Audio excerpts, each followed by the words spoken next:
buenas tardes con todos.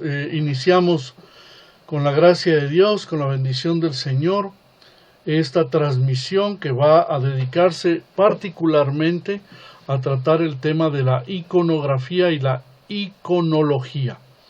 Iconografía, que es toda la forma como se pinta, se hace, se elabora los iconos.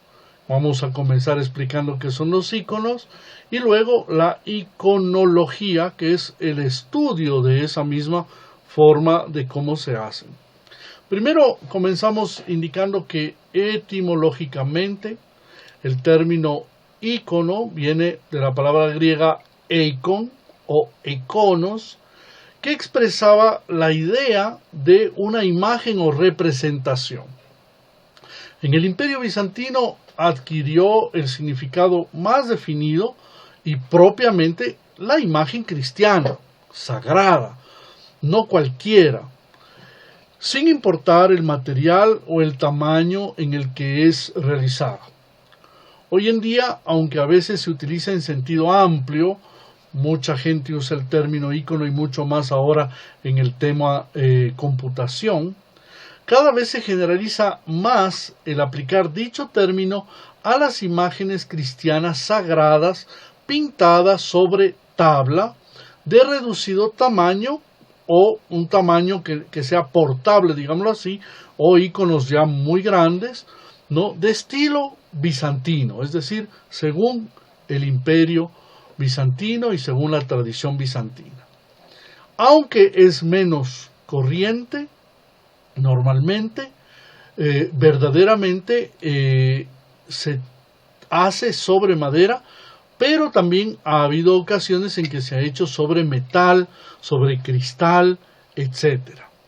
Voy a aprovechar un segundito para saludar a mi querido Andrés en Guayaquil, al doctor Fabián, a la Gerondisa Partenia, ¿no?, en Italia, a Roberto Miranda, también un saludo, y a Nives Cusimano, Cristo è risorto, veramente risorto, Christos anviat, adeverat anviat, y saludo a Consuelito, a Alejandro, a Pau, a todos los que se han unido. Bien, así que vamos a entrar a Francisco Hidalgo, mi querido Panchito, en Loja.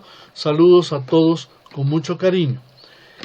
Y bueno, vamos a continuar entonces en esta clase, que es una clase bastante compleja, yo diría, porque vamos a tratar un tema que es muchas veces no muy entendido, y es el tema sobre los íconos. El mundo de los íconos comenzó a atraer sobre sí atención a mediados del siglo pasado, aunque hay que precisar que los íconos existen desde prácticamente el inicio del cristianismo.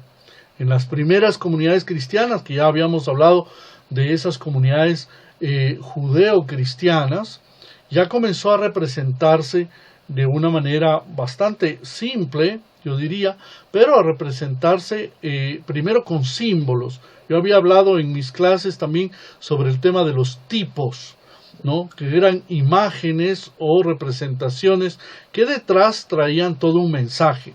Por ejemplo, el pez, o habíamos hablado de el buen pastor, un muchacho cargando la oveja, ¿no?, que eran representaciones que hablaban de Cristo.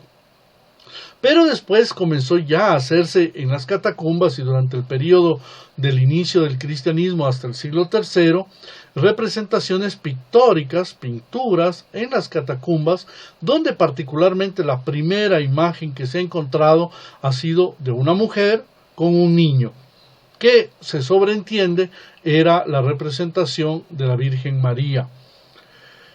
Evidentemente podemos decir que en el siglo pasado se le dio mucho interés al tema de los íconos, no tanto por el valor artístico, que ahora se lo está valorando muchísimo en la forma artística, sino en la intensa expresividad religiosa que estos revelaban.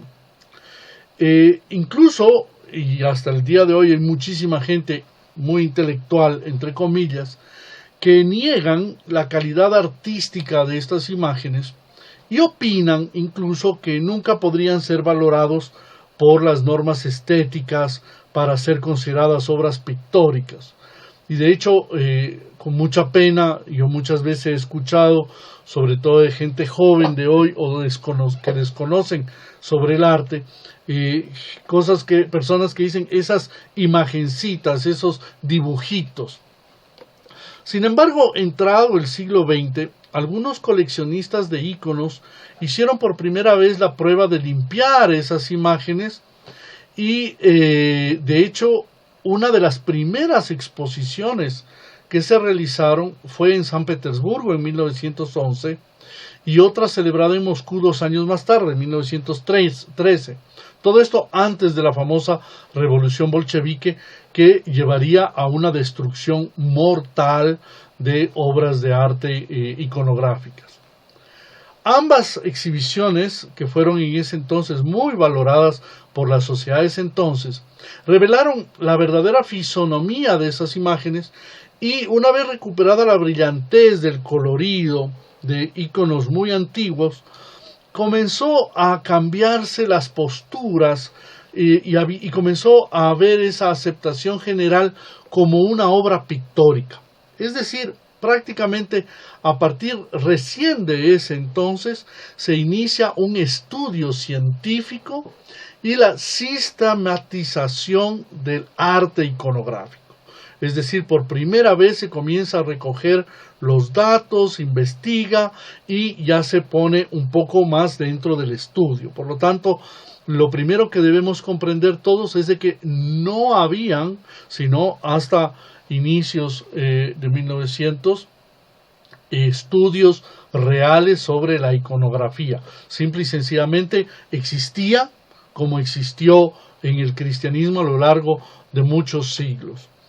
Y evidentemente el hecho de que esos estudios se hayan iniciado en época tan reciente explica que todavía hasta el día de hoy hayan áreas de estudio de estos íconos que todavía están de forma insuficiente. Para quienes hemos estudiado el arte, para quienes hemos sido profesores de historia del arte, es un mundo que todavía está siendo recién ampliado, pese a que lleva casi 100 años ya de haberse comenzado a estudiar, y verdaderamente hay todavía muchísima bibliografía y muchísimo vacío en el conocimiento sobre la iconografía.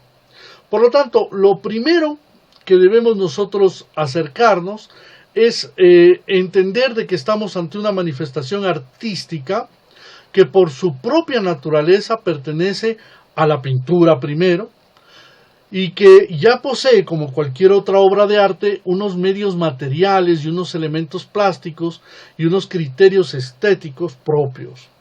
Ahora bien, apenas entenderíamos el arte de los íconos si no tenemos en cuenta el segundo punto, que para nosotros los ortodoxos es el primero, que es la manifestación religiosa típica, propia y profunda del cristianismo ortodoxo oriental. Solo partiendo de esas dos realidades, es decir, el análisis un poco artístico y luego del valor sobre todo y primero espiritual, ahí podemos entrar a comprender el arte de los íconos. ¿Sí? Bien, vamos a ver. Estamos todos. Voy a saludar también a mi querida Maggie Yepes, a mi querida Marina, buenas tardes. Cristo ha resucitado. A mi querida Mari también y a Nectarios que han entrado. Cristo ha resucitado, en verdad ha resucitado. Bien, así que continuamos un poquito con esta explicación y quiero comenzar a mostrar, porque verdaderamente uno de los problemas que yo tenía para esta clase era el cómo voy a lograr que ustedes comprendan si no tienen imágenes, si no están ahí cerquita para ver. Así que espero que con este programa, que me ha tomado casi 3 días el comprender un poco, porque ya mi cabeza ya no da para mucho, ¿no? Pero estoy utilizando un nuevo programa que se une a su vez al de Facebook para poder a ustedes explicarles un poco de cosas. Lo primero es que el icono se hace y comienza a realizarse en una materia viva. Esa materia viva es la madera. ¿Por qué decimos materia viva? Porque aunque está cortado de un árbol, ¿no?, se considera que esa madera, aunque esté seca, ¿no?, sigue todavía en un proceso de vida, ¿no? Esa madera significa, primero, y tiene una significación de ser parte de la creación, de ser algo creado. Luego, sobre esa madera se va a colocar una pequeña tela. Voy a utilizar términos muy corrientes, después vamos a ir utilizando términos más propios y más técnicos. Se coloca una tela sencilla, la cual se cola, se pega, ¿no? Y esto significa que es la corporeidad, el ser humano en su parte natural, y la tela es como el alma, Pero esa tela se la va a recubrir con un yeso, vamos a llamarlo así para términos bastante comunes, un yeso, que es esto que vemos aquí. Entonces este yeso cubre, ya está pegada aquí la tela. Voy a acercarlo lo más que se pueda a la cámara y que se pueda ver, está pegado, y junto con lo que está pegado se ha colocado varias capas de este yeso, que es una preparación especial que evidentemente tiene adhesivo natural, y junto con esto este blanco que después va a ser lijado, y va a ser lijado hasta el punto en que quede lo más liso posible. En el caso de esta pieza que tenemos aquí, es bastante burda, bastante tosca, no es tan refinada como otras piezas suelen ser. Pero así se comienza un ícono. Un ícono parte de ese principio que es lo natural, el alma y la base, que es como una preparación al alma, como que el alma estuviera lista para recibir ¿qué? Para recibir un esquema, un mandato, una norma, una luz, una marca que va a venir de Dios, que es el diseño divino, que es lo que Dios quiere sobre esa realidad, que quede grabado. Y evidentemente aquí yo ya lo había mostrado antes, tenemos otra madera, la cual se le ha colocado unos travesaños o cuñas para que no se tuerza, para que no cambie de forma. Y luego tenemos ya una imagen que está adelantada, ¿no?, en su diseño. Obviamente se puede ya tener una idea de que es un icono, una imagen de la Santa Madre de Dios, la Siempre Virgen María, que sostiene al niño, está sosteniendo al niño, y ella está con su maforion, con su manto, y evidentemente se puede ver un poquito más de cerca que hay unos trazos detrás. Todo esto lo vamos a ver en un video para que ustedes tengan una primera idea de cómo más o menos se realizan, se hacen los iconos. Aprovecho para saludar también a mi querida Paola Zambrano, Cristo ha resucitado, Karina Llanos, que también llega, y Jesús Morales desde México, que el Señor les bendiga. Por lo tanto, voy a colocar ahora un video muy básico que les va a permitir ver. Quiero que sobre todo pongan atención, vean el video, quiero que vean el video. Esto es lo primero que me interesa, más que entender, quiero que vean y comprendan el proceso básico, que va a ser muy rápido, lo vamos a ver a duras penas en pocos segundos. Vamos a ver el proceso de la iconografía.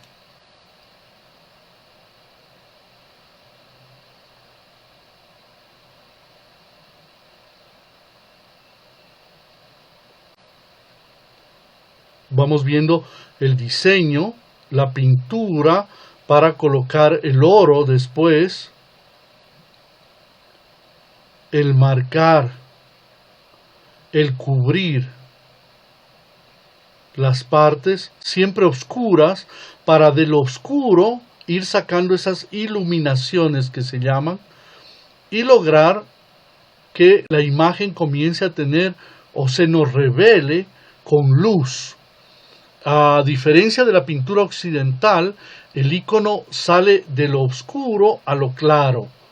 Es muy distinto de la forma de pintar de Occidente. Hay muchas personas que dicen, yo ya sé pintar, yo hago icono. No, es muy difícil comprender, y luego se le cubre con esta capa que es una capa de aceite en algunos casos. Ahí tenemos la madera, luego tenemos la base, luego tenemos el oro, luego los primeros diseños y trazos, la mancha grande de colores, digámoslo así. Esta es una fórmula propiamente rusa. Y por último, vamos viendo cómo hay unas aclaraciones dentro de todos esos couchés o capas que se dan. ¿Sí? Bien, espero que hayan podido ver las imágenes. Me gustaría un reporte de si es que escucharon también la explicación mientras fueron viendo las imágenes. Me agradaría saber eso, si es que me lo reportan. Estas clases van a ser bastante participativas, así que necesito de parte de ustedes que me escriban para saber cómo está yendo la cuestión. Saludos a mi querida Aliki o Alicia, también, que se ha unido a nosotros ahora. Les ruego por favor que me reporten si se escuchó y si se vio el video. ¿Lograron ver el video? Perfecto, el video igual que su voz. Bien, bravo. Muchas gracias, muchas gracias. Entonces, vamos a continuar dentro de eso para poder comprender mejor. Y vamos a continuar un poco qué exactamente es esto del icono, ¿no?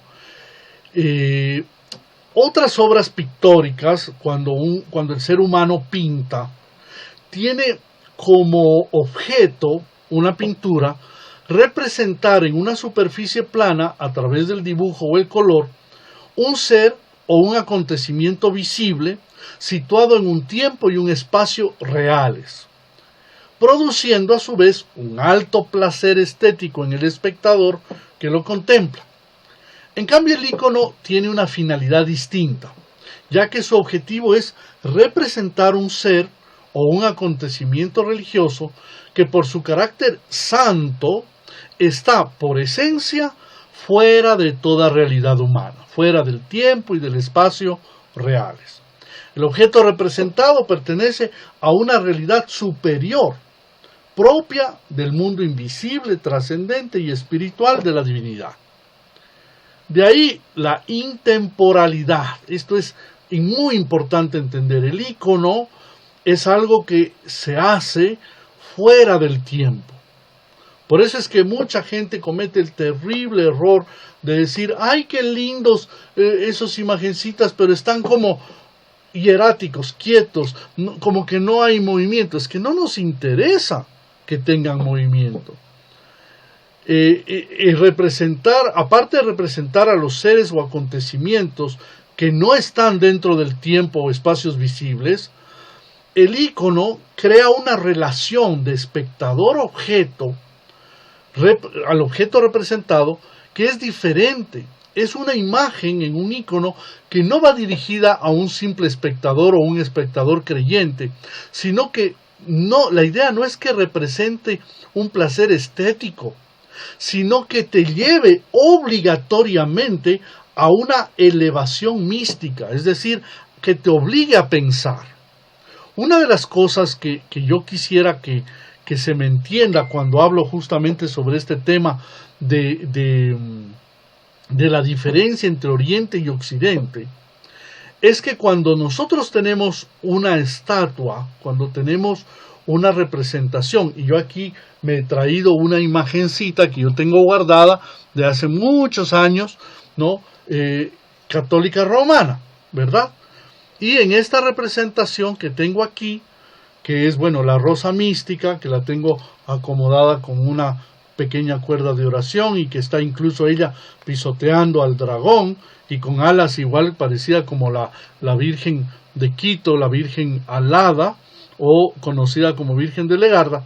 ¿Qué es lo que sucede cuando nosotros tenemos una imagen de este estilo, de este tipo, que tiene una relación con la persona, pero que ya está dado, es decir, ya el mensaje, lo que queremos comprender, la forma, la tridimensionalidad, ya está dado? Es decir, no hay nada que te lleve a meditar a meditar o a intentar comprender un mensaje. En el caso de la iconografía, cuando se pinta, detrás de cada trazo hay un mensaje. Y esto es lo que vamos a intentar comprender, porque es bastante profundo y no es fácil, pero es inherente a la fe ortodoxa el que verdaderamente se comprenda. Por eso, entre el ícono y la persona debe haber una unión mística. Y a veces esa unión mística entre el ícono y la persona es tan intensa que el creyente tiene a la imagen como si fuese una aparición para sí mismo. Esto quisiera que ojalá y se me comprenda, es decir, hay una relación con la imagen que la persona siente una atracción no solo por el gusto, no porque le parece bonita o no bonita, y esto es otro error, mucha gente occidental partiendo de la realidad del arte que yo ya les he explicado, viene fruto del Renacimiento y que el Renacimiento tomó formas artísticas para esculpir, para hacer esculturas, y que esas esculturas eran ya sentimentales, con movimiento, con forma, con manifestación. Nos queda a muchos occidentales la idea de que la Virgen, los santos, etcétera, deben estar alegres o deben estar con una transmisión de paz.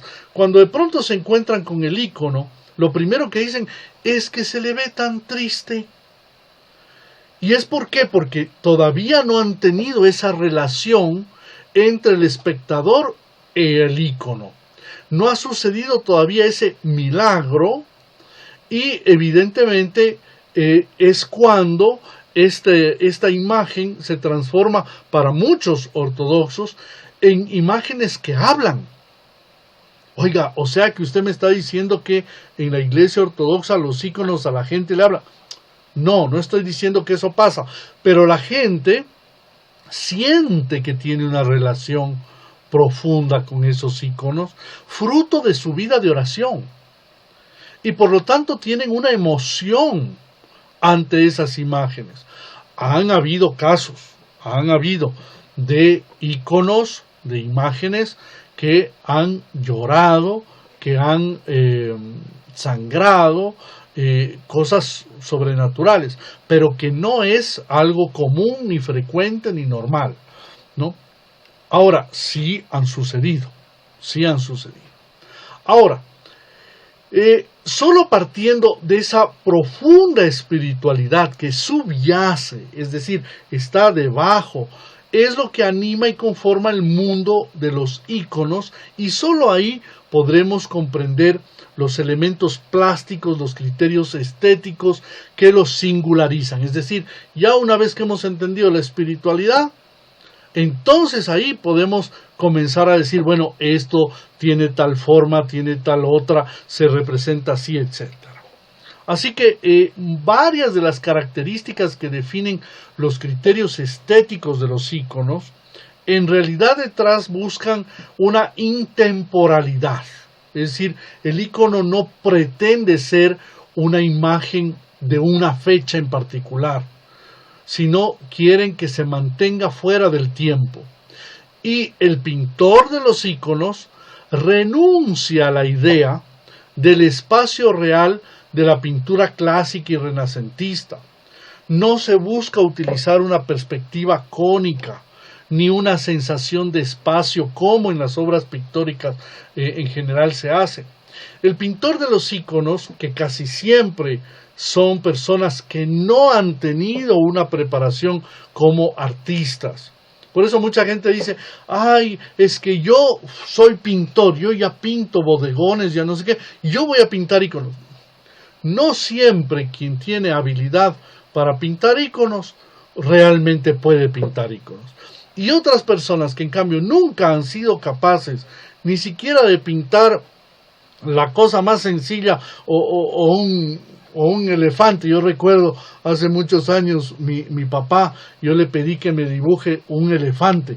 Caray, me hizo un dibujo pero rarísimo y yo me quedé impresionado más por la imagen cómo me la hizo, pero eso no se parecía para nada a un elefante, ¿no? Pero hay muchas personas que no tienen capacidades para pintar pintura común y los íconos en cambio sí. Ahora, una cosa que quiero ser muy claro en esta explicación, nosotros no vamos a enseñar a través de esto a pintar íconos.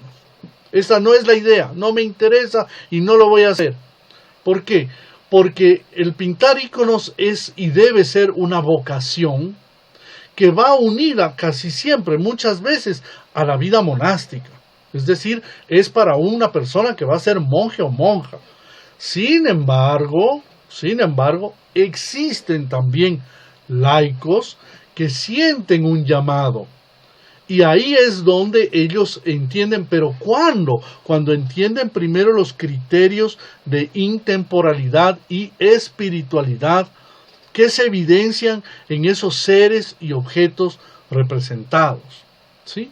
Así que perdamos un poquito, no se me desanimen, no crean que ya estoy diciendo no, ninguno va a aprender, no, pero comencemos primero por entender qué son los íconos y los elementos que tienen para entonces, solamente entonces, poder verdaderamente valorar a lo que es la iconografía, ¿sí? Así que quiero en este momento... Bien, veo que no hay ninguna pregunta en particular. Voy a continuar. Vamos a colocar otro video. Ese video es de una escuela iconográfica rusa que se llama la Escuela Iconográfica Prosopon. Y voy a procurar transmitirlo a este video. Al mismo tiempo voy a estar a un lado para ir explicando algunas cosas.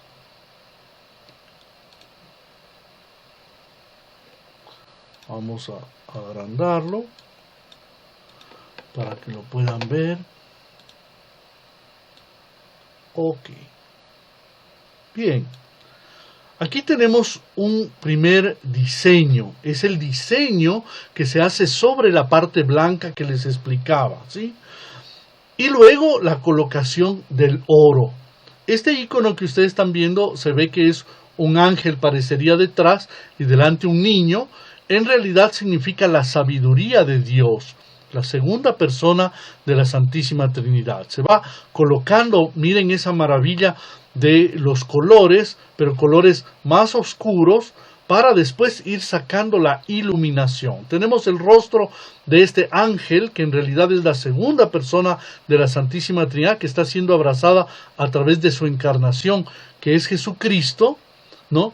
Pero este ángel, que es el ángel de Dios, va iluminándose, va llenándose de color y al mismo tiempo de profundidad, ¿no? Es un icono no común, no muy común, con una teología muy profunda detrás.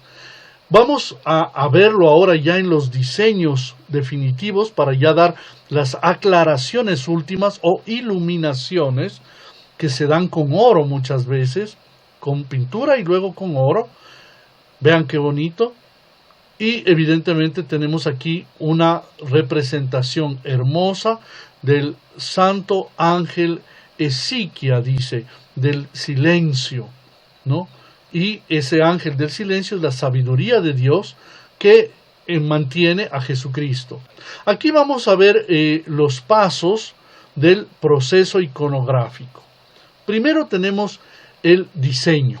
Ese diseño o base sobre la base blanca significa el proyecto de Dios. Aquí vemos un diseño de la Santa Madre de Dios, odigitría.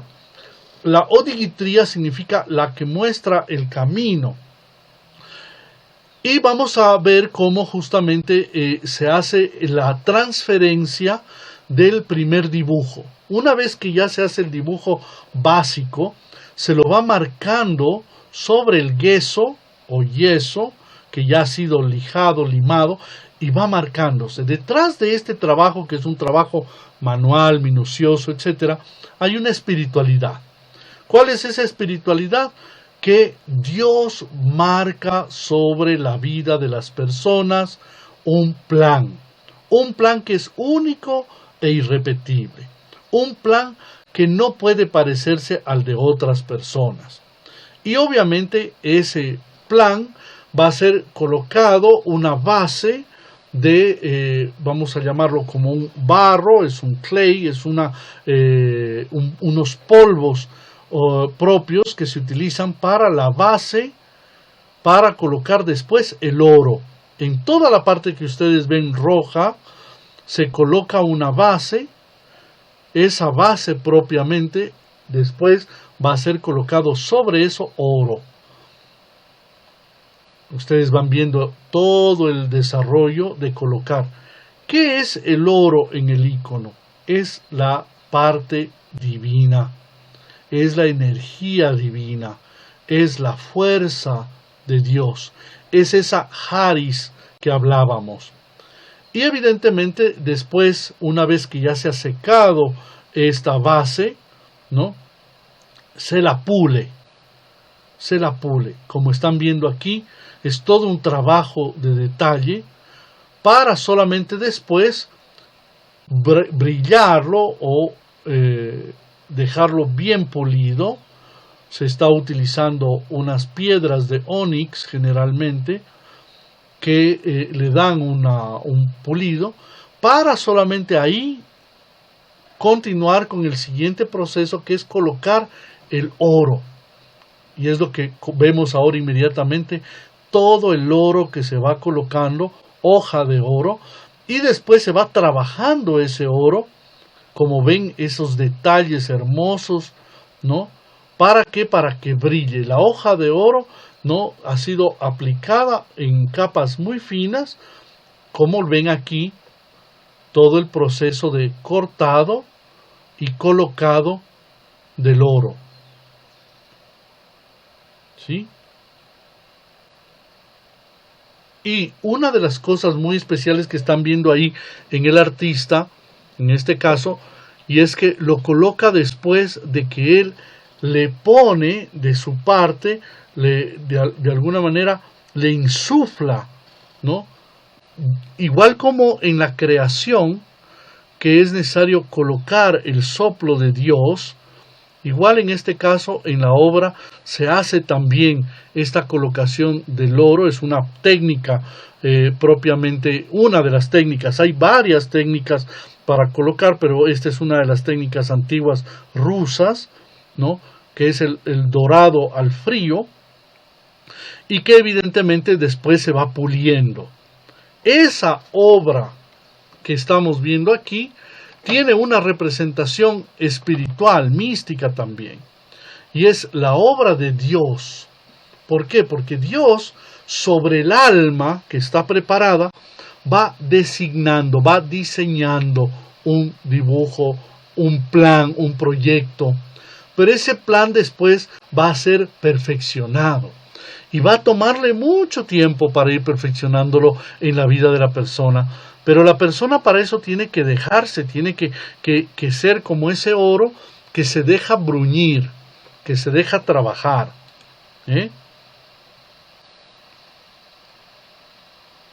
Y evidentemente estamos viendo todo ese trabajo que es una auténtica obra de arte, ¿no? De hacer todo el diseño. Y luego, por último, dice, se marca una línea roja que representa el principio y el fin de esta obra, ¿no? Es decir, estamos marcando y delimitando.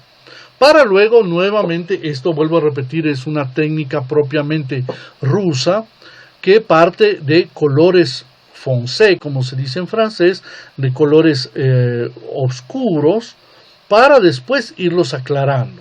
Hay otros iconógrafos que parten de una serie de couches, de capas, que van cubriendo todo en colores todavía más oscuros, y de ahí van subiendo el tono. Ustedes ven aquí, están colocando un color verde, ¿no? Uno diría, ¿qué tiene que ver? Pues vamos a ver esa obra, cómo se va desarrollando de un color oscuro. Evidentemente porque la técnica que se está utilizando aquí corresponde a una escuela iconográfica, es decir, toda una técnica propiamente eslava, rusa, que enseña para hacerlo con capas de colores oscuros. Mientras que en otras técnicas, por ejemplo en técnicas griegas, son desde unas capas más oscuras. Y entonces vamos viendo todo este desarrollo maravilloso de la pintura. Vamos a ver la parte más acelerada de la pintura y vamos a ver el resultado, ¿no? El resultado primero de esta segunda fase, que es la fase de la coloración o del oscurecimiento, podemos decir, del total de la imagen.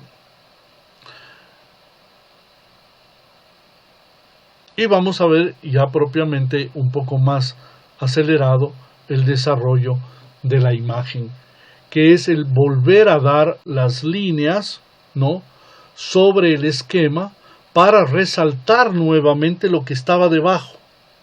Y esto tiene otra explicación mística, y es que en el alma, muchas veces, en la vida de las personas, conforme Dios va obrando y va actuando, si es que uno se deja, Dios va marcando ya y precisando más claramente cuál es su voluntad. Hay muchas personas que en la vida espiritual quisieran tener respuestas en el primer mes, en el primer año de su vida espiritual, y muchas veces toma muchos años para poder comprender la obra de Dios y qué exactamente Dios quería. Y a veces solamente después de que ha pasado varios sucesos, ahí entonces uno dice, mira cómo Dios, ya veo cuál era el plan. Y es como igual lo que estamos viendo, ahora estamos viendo, cuál era el diseño que estaba debajo. Fue cubierto totalmente por otras cosas, por otras situaciones, a veces por otros sucesos en nuestra vida. Pueden ser que sean sucesos incluso terribles, difíciles de comprender, pero poco a poco se va viendo el diseño de Dios en nuestra vida, que ya se va aclarando. Ya vamos viendo la imagen de Dios en nosotros, en nuestra vida.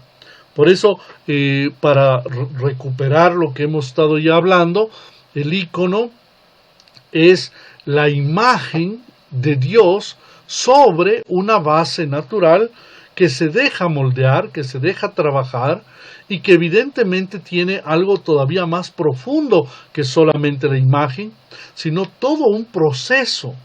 Y es igual en el alma de la persona. Nadie puede ni llegar al conocimiento ni desarrollar en su vida la voluntad de Dios con apresuramientos. Todo muchas veces toma, y por eso la iglesia se toma años. Y vamos a ver la primera aplicación de la luz.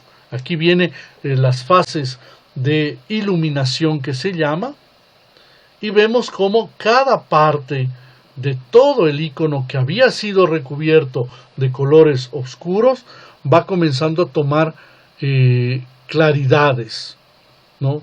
Y a esto se llama aclaramientos, ¿no? O también se utiliza el término iluminaciones, que es cuando la persona, pues en el alma, va diciendo, oh, aquí veo cómo Dios ha hecho, bendito sea Dios que hizo así, ay, me dolió tanto, me costó tanto, no quise aceptar, me era tan difícil, estaba tan confundido en mi vida que no veía claramente. Vean cómo incluso en los términos que usamos a veces repetimos cosas que tienen que ver con la iconografía. No veía tan claramente y ahora veo. Entonces es cuando ya no aparecen ya más oscuridades y comienzan ya las luces.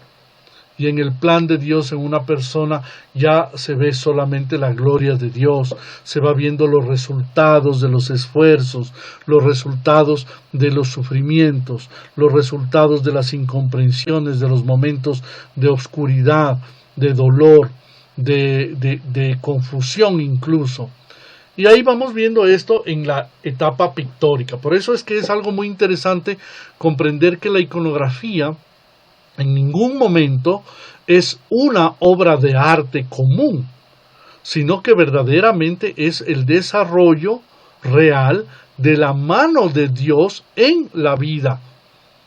Y por eso un ícono es una obra de arte única e irrepetible. Veamos aquí todas las capas de recubrimiento de color y el desarrollo posterior de las iluminaciones. Empiezan a aparecer las iluminaciones de los vestidos y comienza ya a aparecer todavía los momentos de mayor claridad en las áreas. Y evidentemente hay un recubrimiento que se le da con propiamente lo que sería una laca, ¿no? Para que ya esos colores tengan profundidad, mayor profundidad.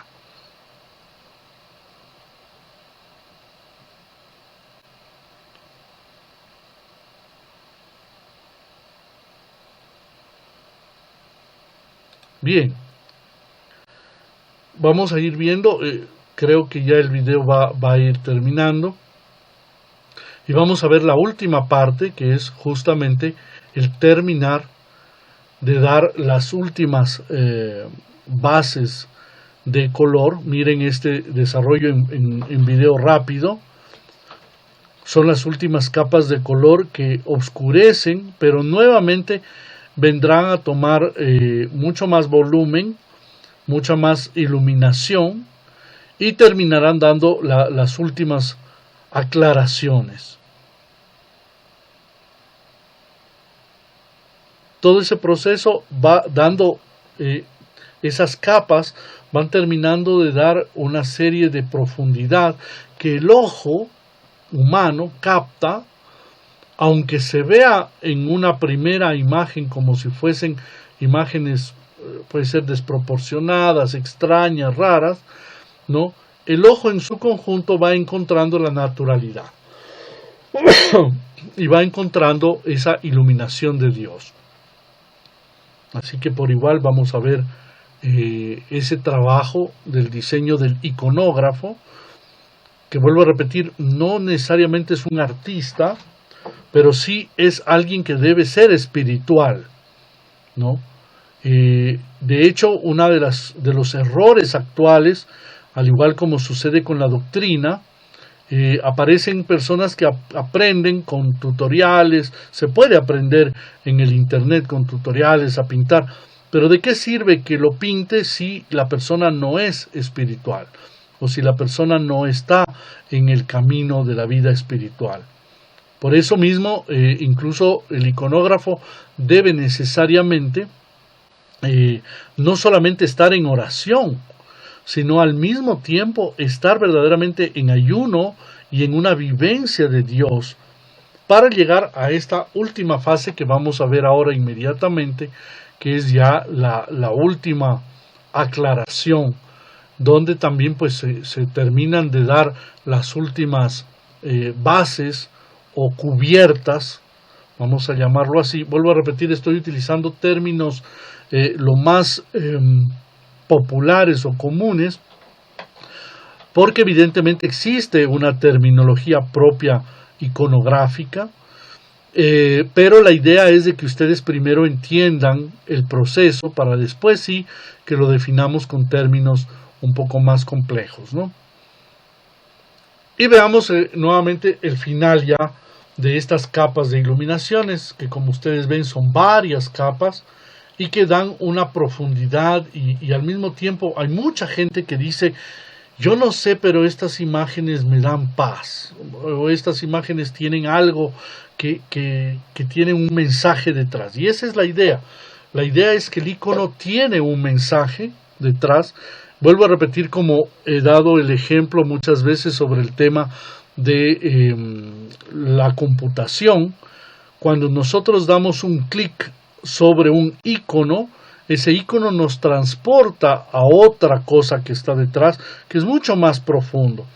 Y tristemente la sociedad de hoy, como no entiende, solamente ve esto y dice, ah, qué bonito, pero no sabe que hay un mensaje detrás, que incluso detrás de cada color, de cada forma, hay algo mucho más profundo y mucho más hermoso, ¿no? Vamos a ver la parte ya final de esta representación. Como ven, va pasando del icono de la odigitría al icono de la sabiduría de Dios. Hay dos representaciones que están siendo trabajadas, dos trabajos iconográficos al mismo tiempo, pero para que se vea la diversidad de las técnicas, ¿no? Vuelvo a repetir, aquí estamos haciendo una revisión, una visión de esta realidad iconográfica en tiempo acelerado, ¿verdad?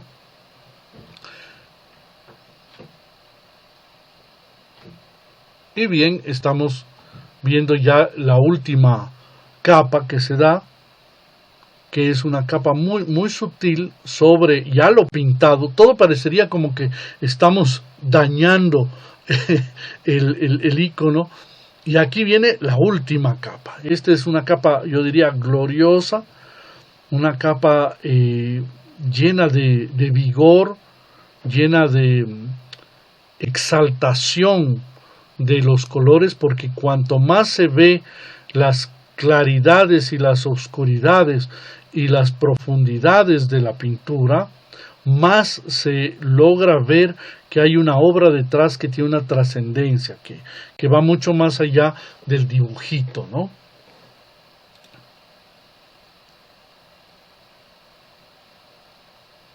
Nos pregunta Andrés, ¿cuánto tiempo promedio toma pintar un icono desde su principio a su fin?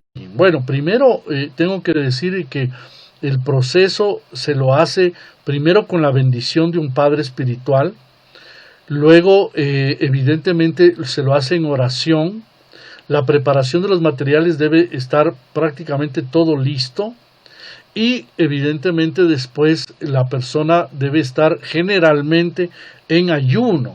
Por lo tanto, imagínate, Andrés, si es que no pintas rápido te mueres de hambre. Así que lo primero que se le recomienda a la persona es hacerlo, sí, con una paciencia, con un amor, en una capacidad de oración muy profunda, pero al mismo tiempo hay que recordar que la persona no está en una vivencia normal de su vida, no es un gusto, no es una satisfacción. Lo triste de la pintura mundana o de la pintura que no es pintura iconográfica es que los pintores, pues, mientras están bebiendo, mientras están fumando, mientras están engalanándose en todas sus pasiones, ¿no? Hacen sus obras. Y es más, muchas veces, como sucedía antes, los viajes de los grandes pintores eran ocasión en realidad de paseo, de pasarlo bien y de tener incluso, como se decía antiguamente, un amor en cada puerto, ¿no? En este caso la iconografía es totalmente distinta. Ustedes ven ahora se coloca el aceite de lino en forma de cruz, como una especie de consagración o de bendición, aunque no es una consagración, obviamente eso lo hace el sacerdote, y la iconografía en sí misma tiene una santidad en sí misma, en la misma obra, De hecho, cuando un ícono es hecho por un monje o una monja en oración, hay muchos que consideran que evidentemente no es necesario que se le haga una bendición, sino simple y sencillamente un reconocimiento de la gracia que ha actuado Dios en ese ícono. Sin embargo, nosotros consideramos que siempre es necesario que se haga la bendición o consagración del ícono. Pero volvemos a ver, esta obra es una obra terminada, donde ha sido ya ungida con el óleo de Dios, llamémoslo así, porque es un óleo que no solamente es para cubrir la obra, sino que de alguna manera representa la fidelidad. El símbolo de la fidelidad a través del aceite es desde la época de nuestro Señor Jesucristo, y la obra queda ungida de una forma muy especial, como acabada. Igualmente, la persona que muere cuando termina su obra, vean qué hermoso el desarrollo de la imagen. Ustedes están viendo la parte final de cómo va quedando los detalles. Es emocionante ver cómo va determinándose.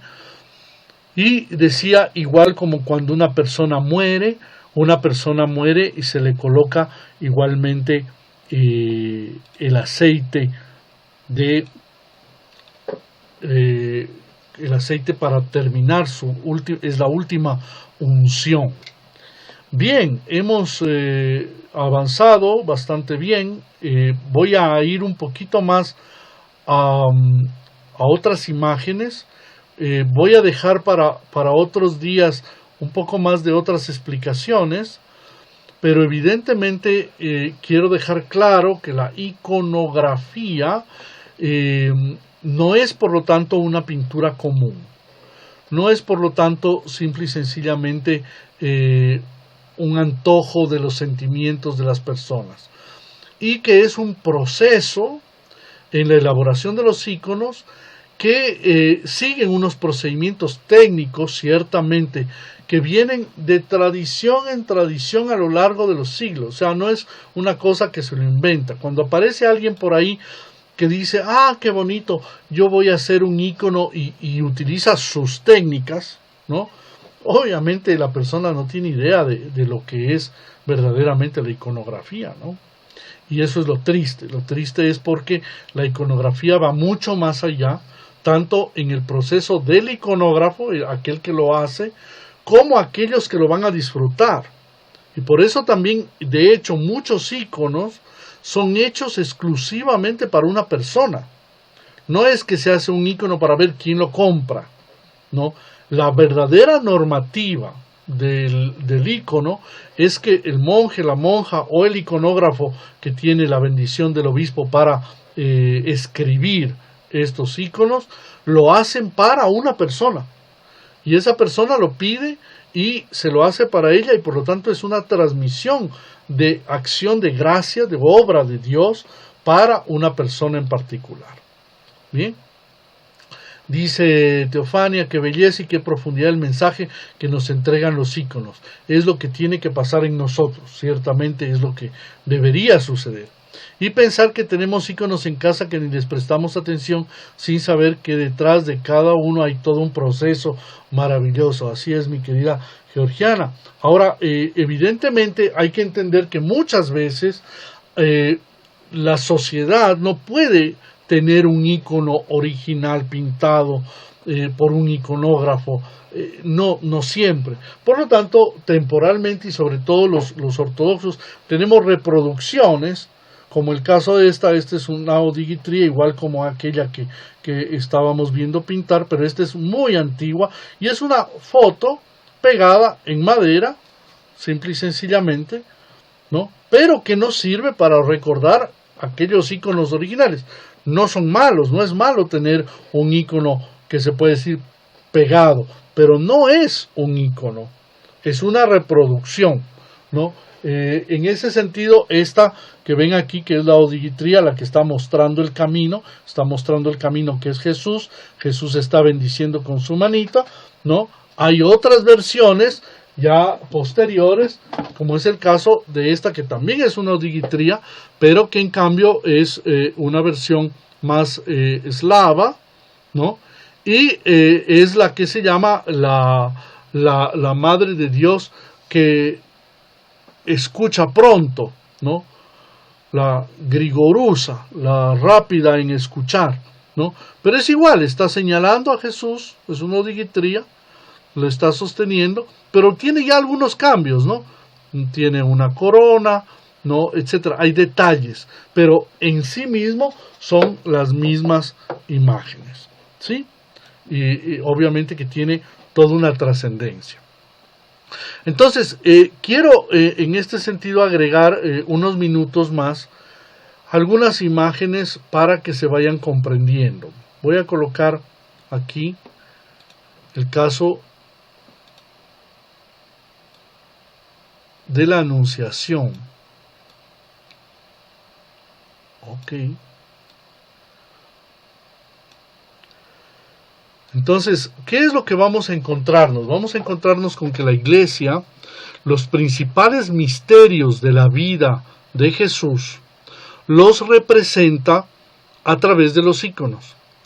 Y estas representaciones tienen una serie de símbolos, de simbología, que es cuestión de irlo entendiendo, irlo comprendiendo. Obviamente lo vamos a ir estudiando uno por uno, ¿sí? Uno por uno para que puedan ustedes también comprender esa maravillosa verdad. Por ejemplo, aquí yo les quiero mostrar un detalle, a ver si logro. Ok, vemos cómo el ángel se presenta, pero vemos que detrás el ángel tiene una casa. Y de esta casa viene otra tela que cubre hasta otra casa. Eso significa que el suceso se dio dentro de un lugar. Y vemos la posición de la mano de la Madre de Dios. Si ven que está como abierta hacia atrás, eso significa que la Madre de Dios está en actitud de escucha. Pero vean en la otra manito tenemos a la Madre de Dios que está tejiendo, que está bordando. ¿Por qué? Porque está ya tejiendo con el hilo de la vida.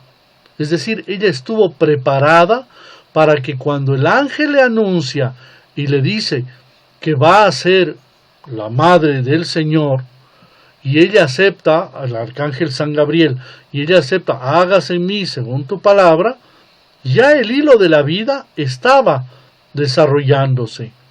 Ya Dios quiso tomar esa vida. Los colores, las posiciones de los dedos, la forma, todo tiene un mensaje. Evangelismos se llama este icono, o anunciación, la anunciación del ángel a María. ¿Sí?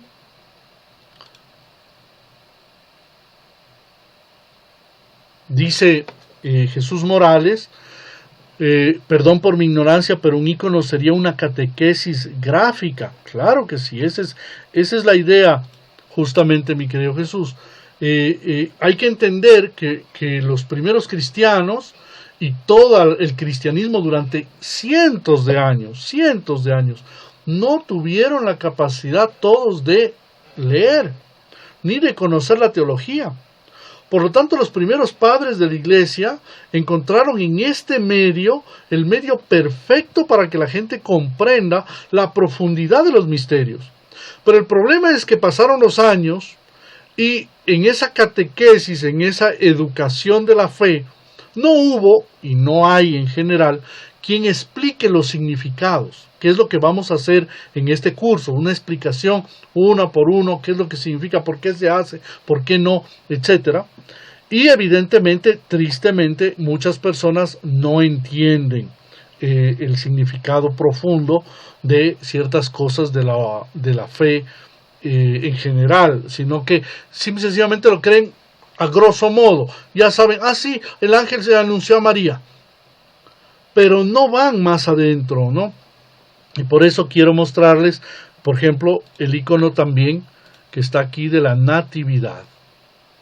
Vean qué bonito el icono de la Natividad. Esta es una versión relativamente moderna, digámoslo así, es decir, pintado hace pocos años, con una escuela iconográfica de origen rumano.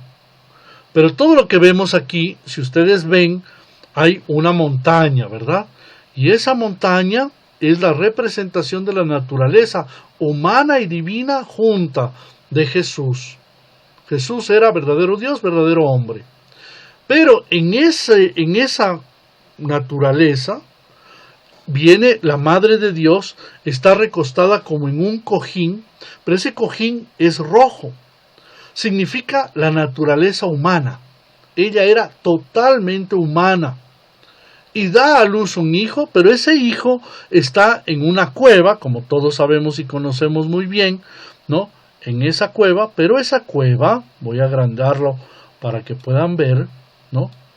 Ahí están las letras ICXC al lado del pequeño bebé, pero al mismo tiempo están unas letras que forman una cruz en su aureola y que significan yo soy el que soy. Pero este bebé nace en donde, en una cueva que parece una tumba. Y Jesús está, como todo niño, sí, envuelto en unas ropas, digámoslo así, en una vestimenta, pero que parece que estuviera envuelto como una momia, como que fuera. ¿Por qué? Porque viene a nacer, pero en un cuerpo que es un cuerpo de muerte. ¿Por qué? Porque la naturaleza humana es una naturaleza caída, una naturaleza de pecado, de desobediencia. Sin embargo, viene a nacer aquí y veamos aquí arriba qué es lo que hay. Hay una luz que viene del cielo y esa luz que viene del cielo desciende hasta el niño, porque es la voluntad del Padre. Pero hay unos ángeles a un lado que están alabando la voluntad del Padre y vienen unos hombres en unos caballos. ¿Quiénes son esos hombres? Los famosos sabios de Oriente, ¿no? Que vienen a dar reconocimiento al Hijo de Dios. Mientras tanto, el ángel está anunciando a los pastores, a los más humildes, ¿no? Que ha nacido en la ciudad de Belén el Señor. Mientras que del otro lado vemos a José que está sentado y hay un hombre vestido de piel, tapado, como un poco extraña esa figura, y es que el mismo José, aunque cree y aunque ama profundamente a la Madre de Dios, le cuesta entender el misterio. Pero este hombre le está causando dudas. Es una creencia de que Satanás, el diablo, quiso poner dudas en el corazón de José.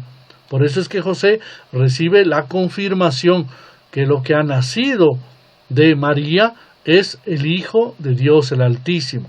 Y luego vemos aquí otro pasaje que vemos una mujer que está bañando a Jesús en el mismo cuadro. ¿Por qué? Porque Jesús era humano, perfectamente humano, y como era humano necesitó también bañarse, limpiarse, ¿verdad? Todo esto es muy interesante comprenderlo, es muy interesante verlo.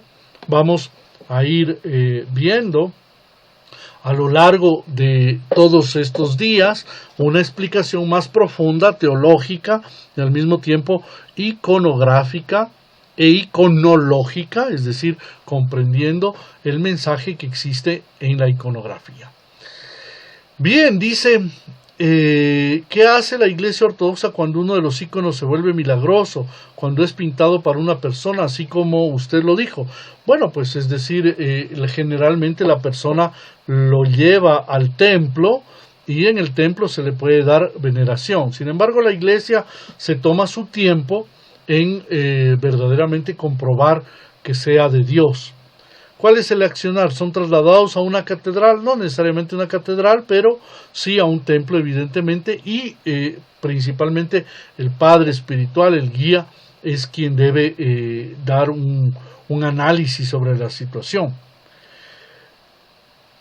Bien, entonces Jesús Morales nuevamente dice, ¿sería una catequesis gráfica la iconografía? Sí. La iconografía es ciertamente una representación catequética muy importante para el cristianismo. Bien, Bueno, hemos hecho un camino el día de hoy bastante avanzado sobre lo que es iconografía e iconología. Quisiera dar estos últimos minutos a sus preguntas dentro de esto. No hemos avanzado lo que hubiera querido, tuvimos un retraso por el tema del uso de este programa, pero creo que ha sido bastante bueno. Y evidentemente entraremos desde mañana a ver un poco más cómo hay también imágenes diversas de la Madre de Dios. La Madre de Dios es una sola y el icono de la Madre de Dios es solo uno, pero hay diferentes formas de representarla, y en este sentido vamos a ir comprendiendo por qué las posiciones de las manos, de la carita, de esto, tiene un mensaje, y un mensaje muy profundo. ¿Cómo es el proceso de comprobación de santidad de un ícono?, me pregunta Andrés. Bueno, pues por encima de todo es el obispo, ¿no? El obispo en su diócesis es quien analiza los casos extraordinarios que se pueden dar, ¿no? Han habido casos de íconos que han desaparecido, ¿no? Y han desaparecido, por ejemplo, de iglesias, etcétera, y han sido encontrados en otro lugar, por ejemplo, sobre un árbol o lo que fuera, y muchas veces han emitido luz, y han estado esas imágenes en medio del aire o se han sostenido. De hecho, hay una imagen muy hermosa de la Madre de Dios, muy antigua, en un monasterio en Siria, que se llama el ícono de Sednaya, de la señora, ¿no? Porque Sayedna es el señor, ¿no? Y así se llama también a los obispos, y Sednaya es la señora.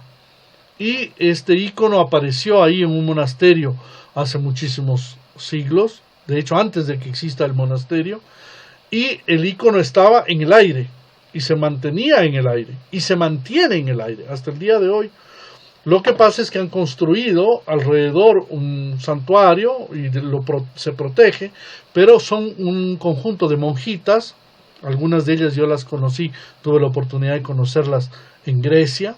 Ellas andan a llevar siempre aceite bendito que este mismo ícono emana, ¿no? El ícono de Sednaya, y es muy milagroso. Muchas personas, tristemente ahora en esta guerra horrible de Siria, el pueblo donde está el monasterio de Sednaya ha sido atacado muchas veces por los musulmanes, intentando destruir esto, pero la Madre de Dios siempre ha protegido el lugar, y es, por ejemplo, uno de los ejemplos. Puedo pasármela días de días hablando de imágenes, íconos y lugares extraordinarios que se dan sobre los íconos, sobre las imágenes de diferente tipo y de diferente forma, ¿no? De hecho, ustedes ven detrás mío, ¿no? Detrás mío existe un ícono que yo pedí hace mucho tiempo ser pintado por mi querido ahora obispo Abraham, en ese entonces monje Nicolás, y ese ícono lo voy a acercar un poquito más acá. Esta es otra reproducción más cercana, pueden verlo, y es igual, es la Madre de Dios Odigitría la que muestra el camino, pero que en esta ocasión está mostrando a Jesús, pero que Jesús está vestido de obispo, está vestido de obispo.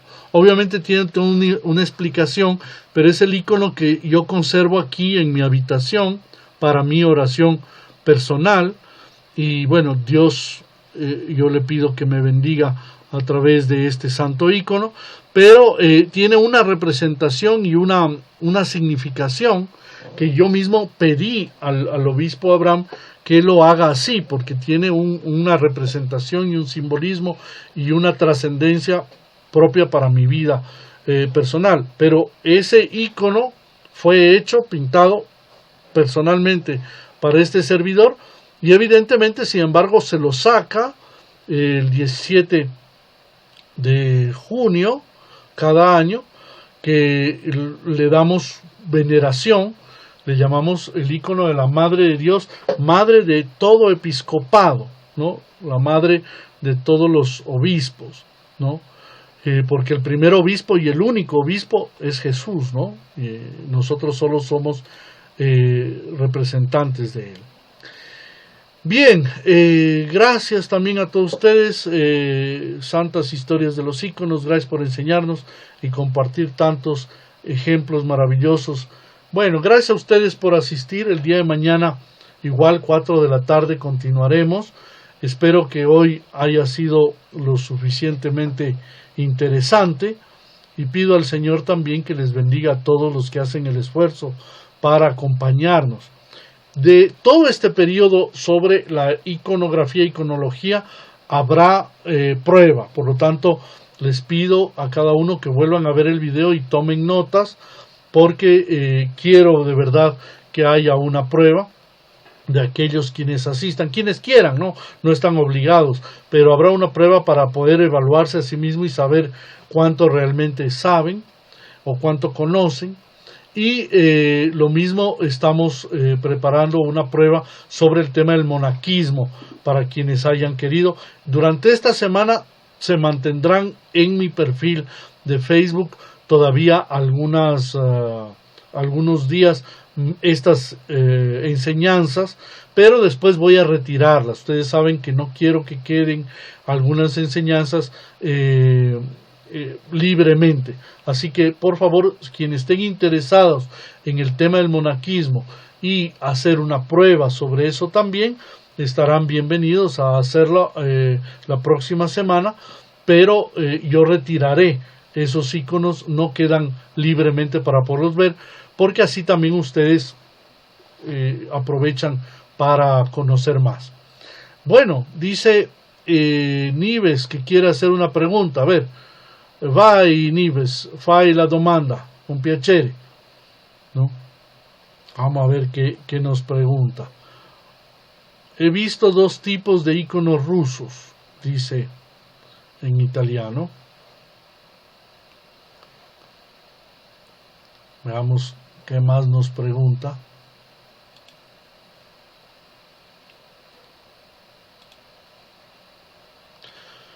Una como los griegos y una con colores más dulces, románticos, al pastel.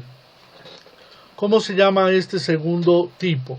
Carissima Nives, oggi esistono diverse scuole di iconografia. Non esiste una che si può dire questa è la più corretta, questa no, ma in generale oggi esistono diverse forme che non sono proprio molto canonici.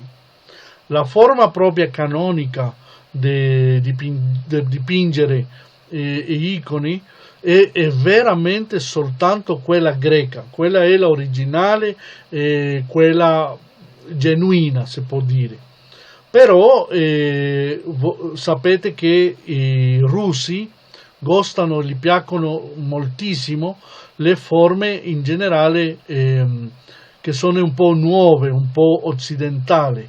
Allora si deve prendere un po' di attenzione, perché a volte non sono iconi veramente ortodossi.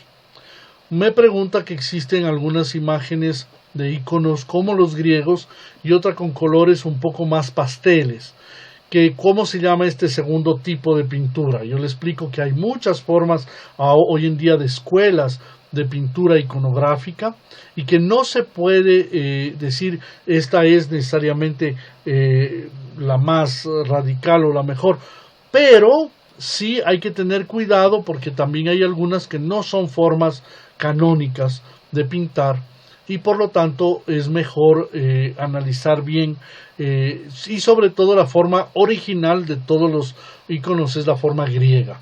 Esta es la forma más correcta de representar. En general, la pintura iconográfica rusa tiene una influencia occidental y les gustan mucho ciertas cosas un poco occidentales.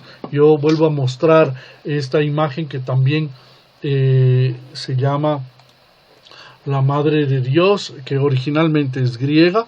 Le dicen la Iberskaya o la Madre de Iberón, pero es conocida también como la Portaítisa, ¿no? Y por ejemplo aquí vemos que la pintura es bastante más occidental y de hecho el rostro es casi como que fuera una foto, ¿no? Entonces mantiene las formas externas de la iconografía, pero el rostro es bastante occidental. Se admite y no es malo, es bonito, pero a veces comienza a desviarse un poco ya la iconografía y hay que tener cuidado. Hasta aquí, hasta esta forma es bastante aceptada, mientras que hay otras formas que ya no son iconos canónicos, ya no son iconos que sean dentro de la tradición de la iglesia.